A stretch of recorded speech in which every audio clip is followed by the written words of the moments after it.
Hello नमस्कार दोस्तों, ट्रिमका ticks में आपका बहुत बहुत स्वागत है। और आई होप आप सब लोग बहुत बढ़िया होंगे, सुरक्षित होंगे, अपना ध्यान रख रहे होंगे। तो आज एक बार फिर मैं आपके लिए एक बहुत ही इंटरेस्टिंग हॉरर किस्सा लेके हाजिर हुआ हूँ। तो चलिए बिना टाइम वेस्ट किए शुरू करते हैं हम आज की कहानी। तो आज की जो कहानी है वो है हिमाचल प्रदेश के चंबा ज़िले की। ये कहानी आज से लगभग 13-14 साल पहले की बात है। ये चंबा ज़िले में एक और जगह पड़ती है पांगी। पांगी जगह से एक मेरे दोस्त हैं, बहुत ही पुराने दोस्त हैं। उनकी फैमिली की ये खुद की एक्सपीरियंस की गई घटना है। तो पांगी में उनका गांव है जो कि मेन रोड से काफ़ी दूर है, मतलब 3-4 किलोमीटर दूर है। तो वहाँ से उनको ट्रैक करके पैदल पहाड़ पे चढ़ के अपने घर तक पहुँचते हैं। वहाँ पे बसेस बहुत कम चलती हैं। एक बस जो है वो सुबह ड्यूटी टाइम पे जाती है और फिर छुट्टी के टाइम पे वो वापस आती है। दैट्स इट, दिन में कोई बस नहीं चलती है। तो इनकी फैमिली में 6 लोग हैं। सबसे बड़ी दादी हैं और उसके बाद उनके बहू बेटे हैं और फर्दर उनके 3 बच्चे हैं। 2 बेटियां हैं, 1 बेटा है। और जो 1 बेटा है वो मेरा दोस्त है, उसने ये घटना मुझे बताई थी। अंकल गवर्नमेंट एम्प्लॉय हैं। वो सुबह वाली बस पे निकलते थे और शाम वाली बस पे घर आते थे। तो एक दिन ऐसे ही रोज़ की तरह वो तैयार हुए और सुबह ऑफिस के लिए निकल गए। और ऑफिस जाके उनको अचानक पता चला कि उनके कलीग हैं, दोस्त हैं, तो उनका जन्मदिन है। उन्होंने एक पार्टी थ्रो करी थी ऑफिस के बाद। तो अंकल को भी वहाँ पे इनवाइट किया था उन्होंने। अंकल ने बोला कि ठीक है मैं आ जाऊँगा। उन्होंने अपना ऑफिस का काम किया, 5 बज गए, छुट्टी हो गई और वो पार्टी जहाँ पे थी वहाँ लोकेशन पे सारे जने पहुँच गए। बढ़िया चल रही थी पार्टी, सब एंजॉय कर रहे थे, गपशप मार रहे थे और वहाँ पे ड्रिंक्स का भी इंतज़ाम था। तो सब ड्रिंक्स भी ले रहे थे। अंकल भी ले लेते हैं, तो अंकल ने भी ड्रिंक्स ले ली। अब एंजॉय करते करते उनको टाइम का पता नहीं चला और बहुत देर बाद उनको एकदम से याद आया और उन्होंने घड़ी की तरफ देखा तो कि बहुत ज़्यादा टाइम हो गया और उनकी जो लास्ट जो बस जाती है वहाँ पे वो निकल गई है। तो वो थोड़े से टेंशन में आ गए। तो वहाँ पार्टी में ही एक और बंदा उनको मिल गया। उसने बोला कि राणा जी आप टेंशन मत लीजिए, मेरे पास गाड़ी है, मैं भी उसी साइड से आता हूँ, तो मैं आपको जाते जाते ड्रॉप कर दूँगा।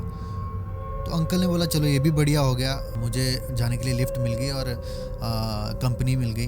तो सबने पार्टी वार्टी इंजॉय की उसके बाद और पार्टी ख़त्म हुई, सब अपने अपने घर निकल गए और ये दोनों भी अपनी गाड़ी में बैठ के घर की तरफ आ गए। तो उन्होंने वहाँ पे अंकल को उतारा और अब अंकल को वहाँ से पैदल जाना था। अंधेरा बहुत हो गया था, सर्दियों के दिन थे और वैसे ही पहाड़ों में बहुत जल्दी अंधेरा हो जाता है। उन्होंने सी ऑफ किया उनको और वो अपने रास्ते पे निकल गए। एक टॉर्च वाला फ़ोन था अंकल के पास, तो उसके सहारे वो चढ़ाई चढ़ रहे थे। पहले एक नाला आता है, नाला उन्होंने क्रॉस किया और उसके बाद वो चढ़ाई चढ़ रहे हैं और काफ़ी देर तक चलने के बाद एक जगह आती है जहाँ थोड़ी सी प्लेन है वो जगह। उस जगह पे जो रास्ता है उसके अगल बगल बहुत बहुत सारे पेड़ हैं और मतलब दिन को भी वहाँ पे लगभग अंधेरा ही होता है। वहाँ पे एक पत्थर है, वहाँ पे अंकल बैठ गए कि बड़ी देर हो गई थी उनको चलते हुए, तो थोड़ा रेस्ट करता हूँ, बीड़ी पी लेता हूँ। एक बीड़ी पीते थे अंकल, एक बीड़ी पीता हूँ उसके बाद चलता हूँ। अंकल बैठे और अंकल ने जेब से बीड़ी निकालने के लिए हाथ डाला ही था जेब में कि पीछे से एक हाथ आता है उनके शोल्डर पे और अंकल पीछे देखते हैं तो वहाँ उनको कोई दिखा, क्योंकि अंकल को थोड़ा सा नशा भी चढ़ा हुआ था, लेकिन कौन दिखा वो अंकल को कुछ आइडिया नहीं है। तो अंकल ने बोला हाँ जी कौन। तो पीछे से आवाज़ आई, राणा जी बीड़ी मिलेगी, अपनी भाषा में। उन्होंने बोला बिल्कुल मिलेगी और उन्होंने अपने बंडल से एक बीड़ी निकाली और पीछे को पकड़ा दी। किसको पकड़ाई, पीछे पकड़ भी ली, किसको पकड़ाई किसको नहीं पकड़ाई कोई पता नहीं, कोई आइडिया नहीं है। एक बीड़ी उन्होंने खुद जलाई और वो बैठे रहे आराम से। उन्होंने आराम से रेस्ट किया थोड़ी देर और वो उसके बाद घर निकल गए। घर पहुंचे और वो जैसे ही कपड़े चेंज करने लगे तो जब अंकल ने टी शर्ट उतारी, दादी आई। दादी ने बड़ा ही वियर्ड रिएक्शन दिया। दादी ने बोला ये किस चीज़ का निशान है।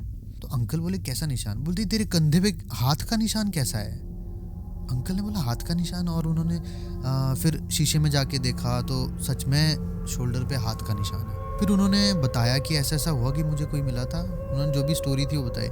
तो दादी बहुत ज़्यादा गुस्सा हुई। दादी ने बोला कि तेरे को कितनी बार बोला है टाइम से घर आना है, इतना दूर से आना पड़ता है पैदल, तो टाइम से घर पहुंचना चाहिए। बड़ी खरी खोटी सुनाई दादी ने उनको। टेंशन हो गई दादी को। फिर किसी तरह से उन्होंने दादी को शांत किया, माफ़ी वगैरह मांगी, दादी को शांत किया और अपने आराम से सो गए। अगले 15-20 दिन तक कुछ नहीं हुआ, सब नॉर्मल रहा, कुछ भी नहीं हुआ। टेंशन फ्री हो गए कि कुछ भी नहीं है। लेकिन एक चीज़ हुई, वो जो अंकल के शोल्डर पे जो हाथ का निशान था वो पहले थोड़ा फीका सा था, लेकिन उन 15-20 दिनों में वो डार्क हो गया, बहुत ठीक नहीं हुआ। मतलब वो 20 कर दिन बाद की बात है। अंकल वैसे ही नॉर्मली ऑफिस से घर आ रहे थे, आज टाइम से पहुंच गए थे और उसी रास्ते से वापस आ रहे थे। तो उसी जगह पे अंकल को मतलब पेड़ों के पीछे कोई आदमी उनको दिखा, लेकिन उस वक्त शाम का टाइम था, अंधेरा होने वाला था, तो उन्होंने ज़्यादा ध्यान नहीं दिया उस पर और सीधा घर निकलने की और वो घर पहुंच गए। अगले दिन फिर वो वहाँ से आए तो उनको वही सेम आदमी उस रास्ते पे फिर दिखा। उन्होंने फिर भी कुछ नहीं किया और जैसे ही वो घर पहुंचे तो उन्होंने क्या देखा कि वो बंदा उनके आंगन में खड़ा हुआ है। और सबसे बड़ी चीज़ उन्होंने ये नोटिस की कि घर का कोई भी आदमी उस आदमी के बारे में बात ही नहीं कर रहा है, जबकि वो बिल्कुल सामने खड़ा है, आंगन में बिल्कुल सामने खड़ा है, लेकिन बाकी कोई बात ही नहीं कर रहा उसके बारे में। अब वो ये चीज़ समझ गए कि वो आदमी सिर्फ उन्हीं को ही दिख रहा है और किसी को नहीं दिख रहा है। लेकिन उन्होंने ये बात किसी को भी घर में नहीं बताई कि सब टेंशन ले लेंगे और फिर मेरे को ही बोलेंगे ऐसा वैसा कि तूने ये कर दिया वो कर दिया। अब धीरे धीरे क्या हुआ, दिन बीतने लगे और अंकल की सेहत जो है वो डाउन होने लगी और वो कमज़ोर से कमज़ोर, बहुत कमज़ोर हो गए। मतलब महीने भर में ही उनकी हड्डियाँ दिखने लग गई थी, इतने कमज़ोर हो गए वो। एक दिन उनकी बड़ी बेटी उनके पास आई और बड़ी बेटी ने बोला कि आज दिन को हमारे आंगन में एक आदमी खड़ा था और मैं अंदर थी लेकिन मैं बाहर नहीं आई। उस बंदे ने आवाज़ भी नहीं लगाई, लेकिन वो बाहर खड़ा रहा हमारे आंगन में, एक ही पोजीशन में खड़ा रहा, लेकिन उसने कुछ किया नहीं। अब अंकल को टेंशन हो गई और उनकी बेटी ने यह भी बताया कि मैं बाहर तो निकली नहीं, लेकिन थोड़ी देर बाद वो बंदा गायब हो गया, वो चला गया वहाँ से, पता नहीं चला कहाँ गया। वो आदमी उन लोगों को घर के आसपास दिखना शुरू हो गया था। कभी वो आंगन में खड़ा दिखता था, कभी वो खिड़की के बाहर रात को, कभी सोए हुए हैं तो खिड़की के बाहर कोई खड़ा है ऐसा दिखता था। जहाँ पे गाय बांधते हैं गाय के पास खड़ा दिखता था, कभी पेड़ के पास खड़ा दिखता था। तो ऐसे ऐसे करके उस आदमी ने पूरे फैमिली पे अपना कब्जा जमाने की कोशिश कर रहा था, वो जो भी एंटिटी थी वो। अब फिर अंकल को टेंशन हो गई कि यार ये तो दिक्कत हो गई, अब बच्चों को लग गया दिखने, मेरी हालत ऐसी हो गई है और अब बच्चों को ये सब कुछ दिखने लग गया। तब फिर उन्होंने दादी को जाके सारी बात बताई कि ऐसा ऐसा हो रहा है मेरे साथ और बच्चे अब इसको भी दिखना शुरू हो गया।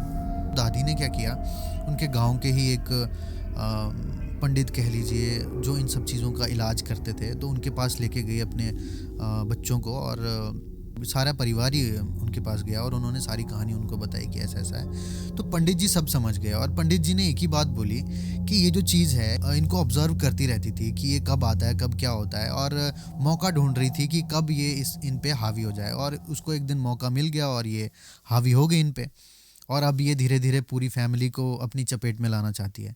तो एक दिन डिसाइड किया कि इस दिन हम लोग आएंगे और एक हवन होगा, जो कि यहाँ नहीं होगा, वो होगा आपके गृहस्थ के, आपके जो आपका घर है उसके बिल्कुल सेंटर में बैठ के एक हवन होगा।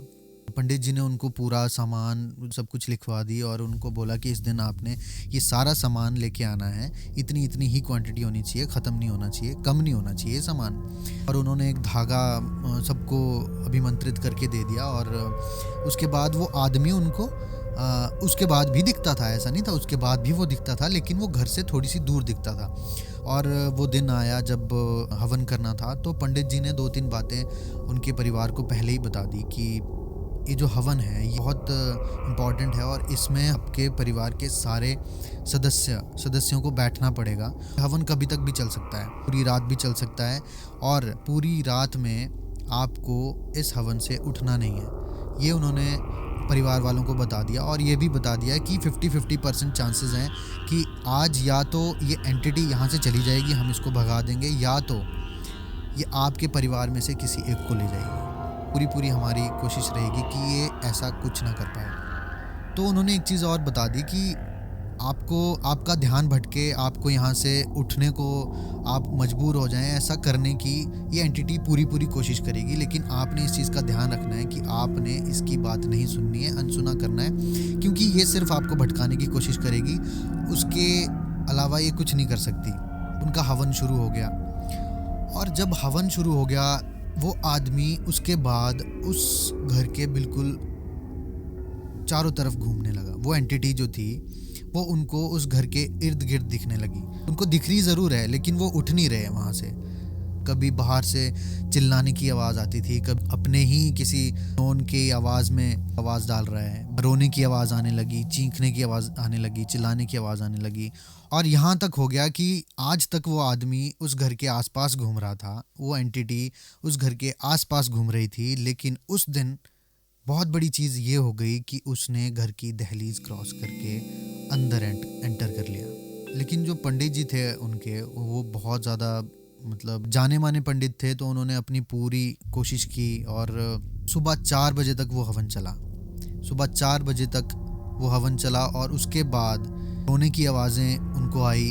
उनको ऐसा महसूस हुआ कि जैसे रोने की आवाज़ें आती रही, और जैसा ऐसा लगा जैसे उस घर से वो दूर जा रही हैं। और सुबह 4 बजे तक सब क्लीन हो गया। बहुत ही मुश्किल से अंकल की जान बच पाई उस दिन।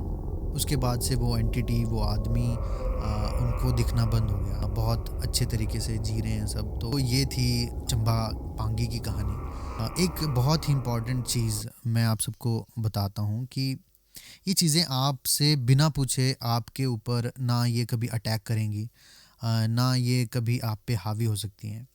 ये तभी हावी होंगी जब आप इनको अलाउ करते हैं। ये हमेशा परमिशन मांगेंगी, लेकिन परमिशन जो मांगती हैं ये इनका अपना तरीका है। ये आदमी को पता नहीं चलता है सामने को कि उसने अनुमति दे दी है। आपका एक ऑरा होता है, और आपके शरीर के आसपास जितना भी आपके शरीर पे कपड़े हैं, आपके जेब में जो चीज़ें हैं, तो वो उस ऑरा के अंदर आती हैं, जिनमें आपकी एनर्जीज़ होती हैं। आपने सुना होगा कभी किसी के बाल काट दिए तो उस पर काला जादू कर दिया, कभी किसी के कपड़े गुम हो गए तो उस पर काला जादू कर दिया, हो गया कुछ दिन बाद। तो ये चीज़ें, कभी किसी के कपड़े गुम नहीं होने चाहिए, किसी के बाल कटे हुए नहीं मिलने चाहिए। तो ये सारी चीज़ें हैं। तो जैसे ही अंकल ने उसको वो बीड़ी पकड़ाई, तो उसको एक तरह से परमिशन ग्रांट हो गई। हाँ जी बिल्कुल मिलेगी। जब अंकल ने ये बोला कि हाँ जी बिल्कुल मिलेगी, तो वो परमिशन दे दी अंकल ने अपनी तरफ से। तो इस चीज़ ऐसा होता है कि ये चीज़ें बिना आपके परमिशन के आप पे कभी भी अटैक नहीं करेंगी, कभी भी आप पे हावी नहीं होंगी। ध्यान रखें, कभी भी अनजान लोगों से कोई अनजान आपको कुछ खाने के लिए दे, कुछ मीठा, मेनली मंगलवार के दिन, तो वो नहीं लेना है कभी भी। मीठा तो कभी खाना ही नहीं है किसी के हाथ का। कुछ अपनी चीज़, कोई ऐसी चीज़ कोई मांग रहा है, हैंकी दे दो, नहीं देनी है, कभी भी नहीं देनी है। हाँ, वो बात अलग है कि अगर आप बहुत एक्सट्रीम कंडीशन है, किसी को बहुत ज़रूरत है, तब आप दे सकते हैं, तब आप हेल्प कर सकते हैं, लेकिन वो देनी नहीं है, वो अपने पास वापस रखो उसको। तो ये आज की स्टोरी थी। आशा करता हूँ आपको बहुत पसंद आई होगी, बहुत इंटरेस्टिंग लगी होगी, और सीखने के लिए भी आपको बहुत कुछ मिला होगा इसमें से। अगर आप ऐसी ही बहुत सारी स्टोरीज़ और सुनना चाहते हैं, और अगर आपके पास भी कोई ऐसी स्टोरी है, ऐसी सच्ची घटना है, तो आप मेल करके मुझे अपनी कहानी भेज सकते हैं।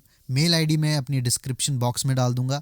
अगर आपको ये कहानी पसंद आई हो और आप ऐसी ही और कहानियाँ सुनना चाहते हो, तो सब्सक्राइब करना मत भूलिएगा, बेल आइकन दबाना मत भूलिएगा, ताकि आपको सारी वीडियोस की नोटिफिकेशंस हर बार मिलती रहें। तो चलिए आज की वीडियो यहीं ख़त्म करते हैं, फिर मिलेंगे एक नई वीडियो के साथ। नमस्कार।